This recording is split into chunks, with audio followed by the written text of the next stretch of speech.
Ya kecuali banknya nekat ya gitu ya. Mungkin ada beberapa yang terima lokasi. Kebetulan Pak Ali ya nekatnya. Nekatnya baik positif. Atau mungkin appraisalnya ya Pak ya. Atau appraisalnya. Nah appraisal yang kadang-kadang yang sifatnya jadi cenderung dilihatnya seperti subjektif ya. Karena nggak ada suatu standar yang bahwa rumah di jalan belakang sini terogong nomor sekian harganya sekian. Gitu. Itu tuh Tidak ada yang standar yang pasti ya. kan. Jadi adanya harganya range. Jadi nanti appraisal bank ini bisa melihat harganya 1 juta per meter, yang satu bisa lihat 1,5 juta per meter, harga 2 juta per meter. Nah ini yang itu yang bikin membedakan ya antara bank satu dengan yang lain. Karena nggak ada standar yang pasti bahwa rumah jalan terogong belakang sini harganya sekian. Baik. Kita sapa dulu penelpon. Halo, selamat malam. Selamat malam. Ya, dengan siapa di mana Ibu? Dengan Maria. Ibu Maria, silakan. Ya, saya mau tanya ini kebetulan kan banknya BNI ya, Mbak ya. Iya. Saya kan ada pengajuan di BNI Syariah, tapi gitu ya itu kurang lebih 4 bulan yang lalu.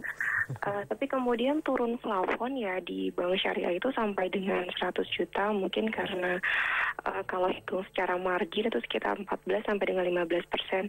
Itu kalau turun plafon seperti itu kemudian ingin beralih ke BNI konvensional, bagaimana ya? Tetap harus mengajukan ulang atau berkas data yang sudah masuk itu bisa dialihkan ke konvensional ya Mbak? Oke, baik. Langsung jawab. Karena itu turun plafonnya sampai dengan 100 juta, padahal kawasannya itu di daerah Pemda Cibinong Sentul gitu ya, cukup bagus sih kalau masalah jalan sih, nggak seperti yang tadi penelpon pertama gitu. Baik, terima kasih Bu Maria, silahkan langsung Iya, Bu Maria. Indras.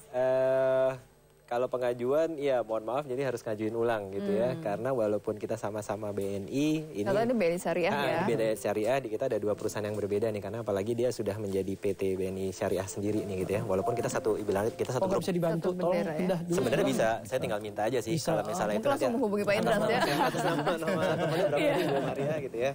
Bisa dipindahkan, ya nanti saya tinggal minta aplikasinya, saya minta kalau misalnya emang ini tinggal bawa aplikasinya, nanti mungkin nanti ada salesnya kita yang akan hubungin gitu ya. Tapi kalau misalnya tadi masalah turun plafon sampai 100 juta, kita mesti lihat dulu nih, kenapa nih? Kenapa terjadi seperti itu? Itu nggak umum ya? Banyak banget nih kalau misalnya, apalagi dia ngajunya berapa ya? Tadi nggak bilang ya? Nggak bilang. Kalau ngajunya 200 juta, di turunnya 100, mesti 50% tuh banyak banget tuh. Ada something nggak? Kenapa gitu ya? Ada something, satu bisa masalah tadi nilai jaminannya, yang kedua masalah yaitu tadi apakah sudah terbuka dalam menyampaikan sisi finansialnya Bu Maria tadi waktu menyampaikan. Jujurnya itu ya. Keterbukaan sih. Keterbukaan ya. Tapi itu harus di-appraise lagi ulang enggak? Nah, kalau misalnya tadi hasil appraisalnya udah ada dari tadi BNI Syariah, biasa kita bisa minta ke dia aja sih. Juga, kan? Ya, apalagi kan kita